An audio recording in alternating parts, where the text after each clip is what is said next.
কখনো তাকে ছাড়ার চেষ্টা করে।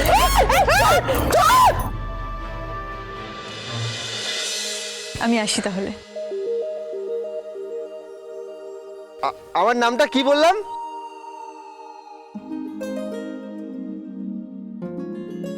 রাজা। রাজা। রাজা।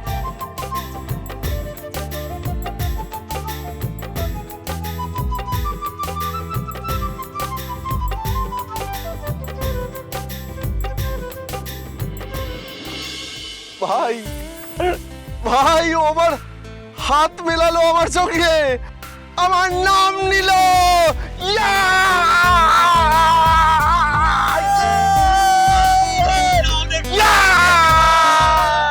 রাজা রাস আরএস আরএসের জয়, আরএসের জয়। একটা কথা একটু খোলসা করে বলুন তো জামাইবাবু, আপনি ওই কাগজ টাকা সব ওদেরকে দিয়ে দিলেন কেন? এসটা এখনো মাথায় ঢোকেনি বুঝি? না, একটু বুঝিয়ে দিন। সময় হলে ঠিক বুঝবে শ্লা বাবু, ঠিক বুঝে যাবে। শোনাবো না, একটু মিষ্টি করে চা বানাতো দেখি। আজ যে চেহারাটা লাস্টে দেখালে সেটা এতদিন কোথায় ছিল শুনি? খুব চমকে গেছে বুঝি? হ্যাঁ, কাজটা কিরকম সাল্টে দিলাম বলো তো? কাজটা সালটে গেছে বুঝি?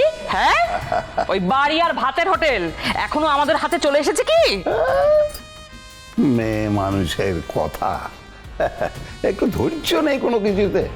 সেটা বড় কথা নয়, কথাটা হলো তুমি যখন দেখলে যে অন্নপূর্ণা কাগজে সইটা করেনি, তখন আবার তার হাতে ওই টাকার ব্যাগটা তুলে দেওয়ার কি ছিল তোমার? আরে ওইটাই তো বললো যে সময় হলে নাকি বুঝিয়ে দেবে। দেখো একটা কথা বলছি তোমার, অন্য ওরকম গো বেচারা হলো না, খুব জেদি। আমার মন বলছিল সহজে কাগজে সই করবেন না। বাহ, সেটা তুমি এখন বলছো?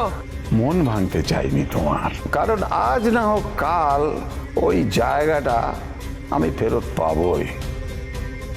আর 10 লাখ টাকা তাও আমি হাতের মুঠোয় পেয়ে যাব। কি শ্লা বাবু, ফিরবে তো? হ্যাঁ হ্যাঁ হ্যাঁ, জামাইবাবু যখন বলছে তখন ওই কাগজ টাকা সবই ফিরবে। তোমরা দুজন সত্যি বলছো? সত্যি সত্যি সত্যি, 3 সত্যি। মা, ও মা, কি হবে এবার মা? না টাকা ফেরত দিতে পারলে, না কাগজটা। বুঝতে পারছি না মা, কি করব? স্বামীর কথা শুনবো নাকি মেয়ের কথা? আমিও কিছু বুঝতে পারছি না। আমাকে একটা কথা বলো তো মা, যে মানুষটা আমাদের ছেড়ে চলে গেছে, তাকে তাকে তুমি কেন ছাড়তে পারোনি?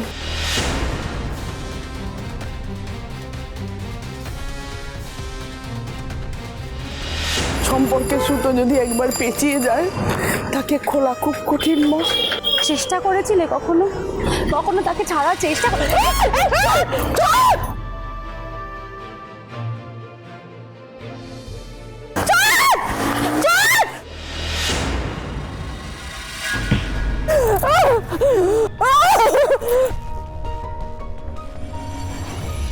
মা,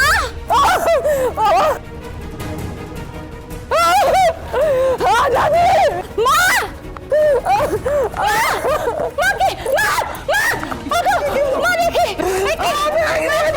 চোট লেগেছে মা তোমার।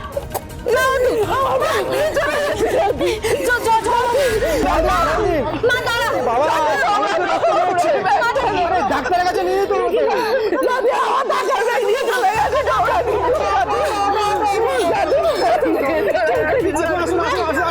দাদা, দাদা, ওঠো ওঠো দাদা, যত তাড়াতাড়ি সম্ভব আমাকে যে কোনো হাসপাতালে নিয়ে চলুন, কাছাকাছি খুব দরকার। যেখানে আমাকে থানায় নিয়ে চলুন দাদা, হাসপাতালে না। মা, ডাক্তার দেখুন, আগে জরুরি রক্ত পড়ছে।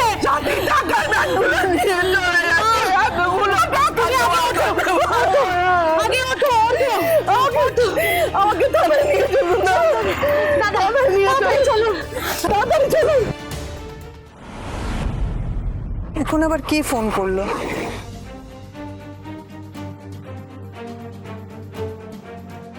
হ্যাঁ চুটকি বল। এই মেজদি ভাই, তুই তোর কাজ মিটেছে? কতক্ষণ না ফিরবি? কেন বলতো, কি হয়েছে? না না, কিছু হয়নি। বাড়িতে কেউ নেই, তাই কতক্ষণ লাগতে পারে তো সেটা জানার জন্য ফোন করলাম। কেন মা আর দিদি ফেরেনি এখনো? মা আর দিদির সঙ্গে আমার দেখা হয়েছিল, ওরা বললো বড় মন্দির হয়ে টেলারের দোকান হয়ে ফিরবে, ওখানে হয়তো সময় লাগছে, তুই চিন্তা করিস না, চলে আসবে। আরে হ্যাঁ দাঁড়া, 1 সেকেন্ড হোল্ড করতো।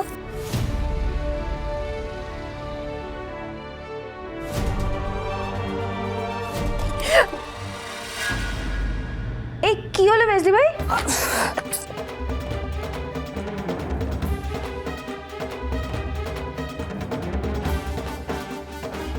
না না এই পড়ে গেছিল। হ্যাঁ হ্যাঁ, তুই এত ভাবছিস কেন বলতো?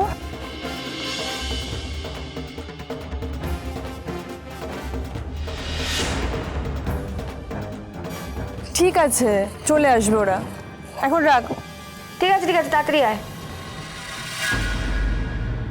আরে কি যে বলেন অফিসার, হ্যাঁ?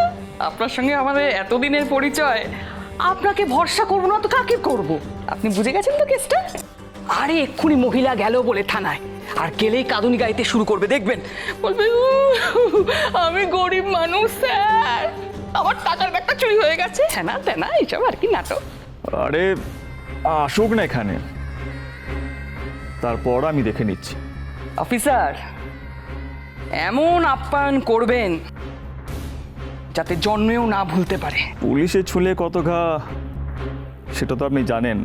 আর আপনিও জানেন তো, হ্যাঁ, আমার কাজটা যদি আপনি ঠিকঠাক করে দিতে পারেন তাহলে আপনার পকেটও ভরবে আর পেটও ভরবে, আর বেশি খেয়ে বদহজম হলে অগ্নিগলি পাঠিয়ে দেবো। এসো সাবধানে। আরে মাসিমা দাঁড়ান, কোথায় যাচ্ছেন? ভেতরে যাব। মনে হচ্ছে ওই মহিলা এলেন। এসে গেছে বাবা, কি কাণ্ডটাই না হবে ওখানে, ও দেখতে পারলে প্রাণটা আমার জুড়িয়ে যেত। এই বাবু, ফোনটা কাটলি কেন? ওই অফিসার তোমাকে জানা শান্তি দেবে না, তার থেকে অনেক বেশি শান্তি তোমাকে আমি দেব। হ্যাঁ, এই টাকার ব্যাগটা এইভাবে চেপে নিয়ে যাচ্ছিল, আমি একেবারে চিলের মতন ছো মেরে তুলে নিয়েছি। ও শুনেও কানের শান্তি। হ্যাঁ, অত রোয়াব জানাতে হবে, স্নেহার পারমিশন নিতে হবে। নে এবার কাকে জানাবি, জানা, বল বল, গিয়ে বল। এইবারে আমাদের টাকা আমাদের হাতে, আর তোমার সতীন কাঁধে কানা রাতে। আমি ভেতরে যেতে চাই, ভেতরে যাব। আমি ভেতরে যাবো বলছেন, ভেতরে যাবেন না কোথায়? কি হয়েছে সেটা আগে বলুন। আমার টাকার ব্যাগ চুরি হয়ে গেছে, আমি বড় সাহেবের সঙ্গে কথা বলবো ডায়েরি করতে। না না স্যার, এখন ব্যস্ত আছে, আপনারা এখন একটু ওখানে বসুন। স্যার, আপনি তো দেখতেই পাচ্ছেন যে মায়ের চোট লেগেছে। আপনি দেখুন মাথায় চোট পেয়েছে, হাত পাও ছড়ে গেছে। এখানে কাজটা হয়ে গেলেই আমাকে হাসপাতালে নিয়ে যেতে হবে। আপনি দয়া করে একটু স্যারকে বলে দেখুন না। কি ব্যাপার, কি এখানে তো চেঁচামেচি হচ্ছে কেন?